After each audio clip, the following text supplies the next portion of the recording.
If there are two things that a lot of gamers seem to love, they are FPS games and open-world games.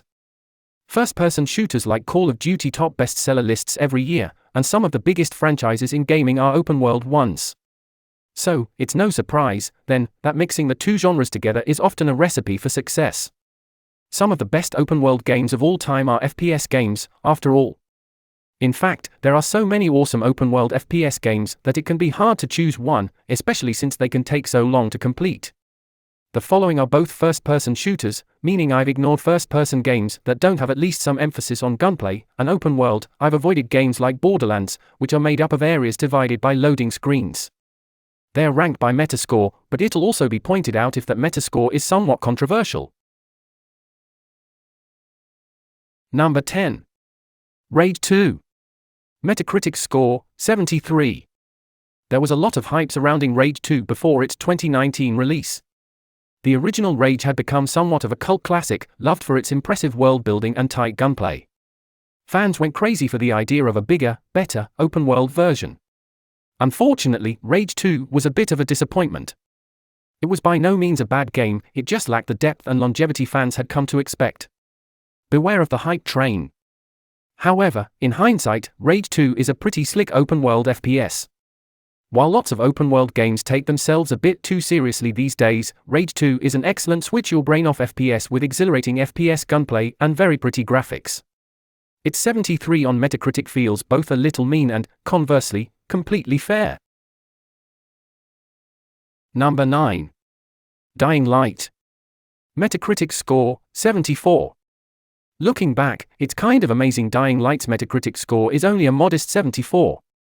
As an open-world FPS survival horror game with a focus on park hour, Dying Light was pretty revolutionary. Except perhaps for Mirror's Edge, there had never really been a game like it before. Killing zombies was a lot of fun in Dying Light, and it's still one of the best co-op zombie games. By the end of the game's life cycle, it had a truly insane number of weapons to squish zombies with, including a few guns. Dying Light's gunplay was always pretty simple, and the guns themselves were limited in choice, but headshotting a zombie always felt great.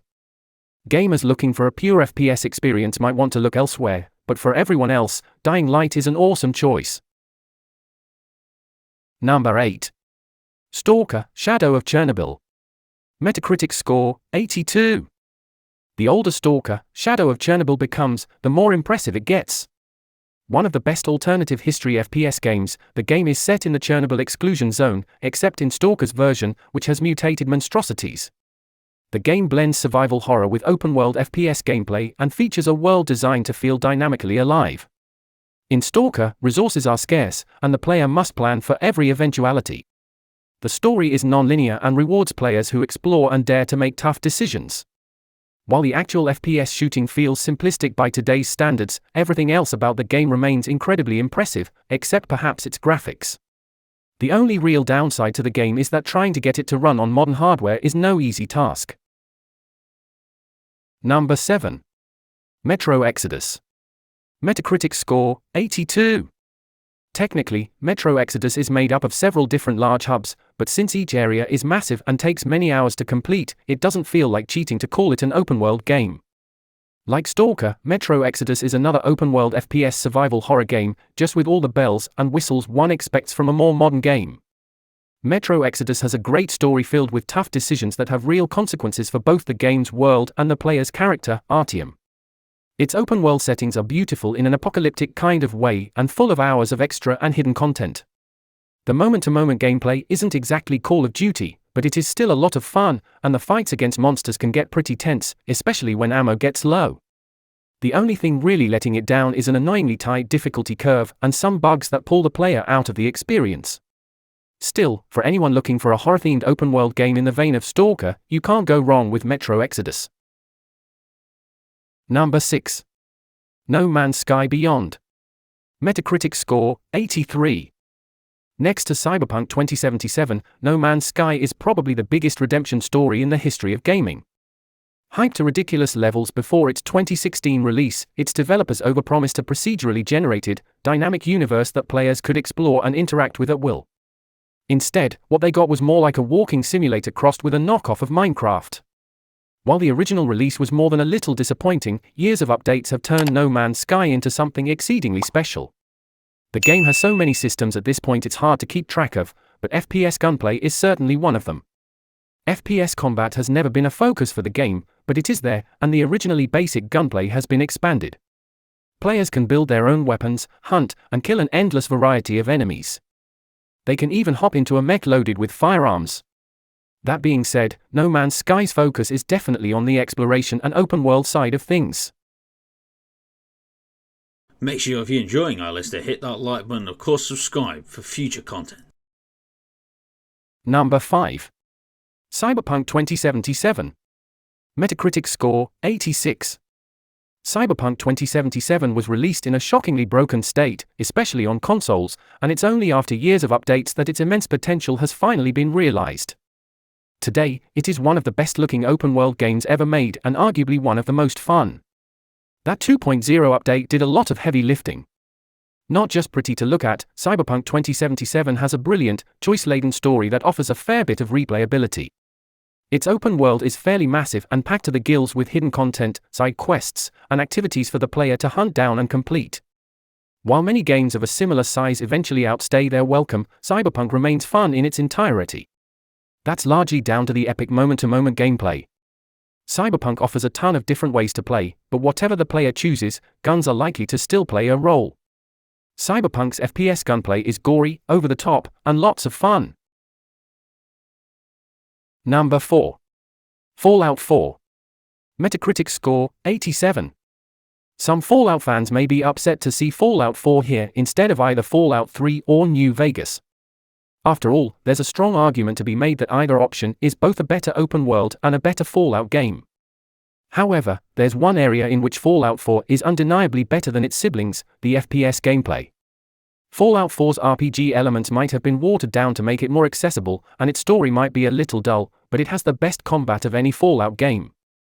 It actually feels like a proper first-person shooter, and aiming guns in Fallout 4 feels surprisingly good. Plus, that never gets old. Fallout 4 is also a great open-world game with lots to see and do, and the franchise's trademark sense of style and world building. It may not be the best Fallout game, but it's a very good open-world FPS. Number 3. Halo Infinite. Metacritic score, 87. When Halo Infinite was first announced, some fans were rightly concerned. For years, Halo had been a level-based franchise that emphasized top-of-the-class FPS gunplay. There were concerns that its gameplay wouldn't translate well to an open world and that its excellent combat would suffer. They needn't have worried. While the game ended up being controversial with fans for plenty of reasons, its single-player campaign has never really been one of them. 343 Industries nailed Halo Infinite's open world while still remembering what Halo fans really want. The open world was designed with one thing in mind: combat. Exploration in Halo Infinite comes second to shooting aliens and completing missions, and that's how it should be. While most open-world FPS games tend to emphasize the open-world aspect, Halo Infinite is all about the FPS. Number 2. Far Cry 3. Metacritic score, 88. Far Cry 3 is one of the most influential open-world games ever made. There had obviously been open-world FPS games before it, but Far Cry 3 quickly became the gold standard. Despite later games improving on bits and pieces of its formula, many fans still consider Far Cry 3 to be the best Far Cry game. That's because Far Cry 3 has the whole package. Its open world is dynamic and feels like a true sandbox. Enemies react convincingly to the player, the map is huge, and there are always multiple ways to complete any objective. The story's also a hoot and stars one of gaming's most iconic villains, Vaz. The FPS gameplay was much improved from earlier Far Cry games, and both stealth and combat felt not just viable but fun. Play any open-world FPS today, and Far Cry 3's DNA is sure to be all over it. Number 1. Grand Theft Auto 5.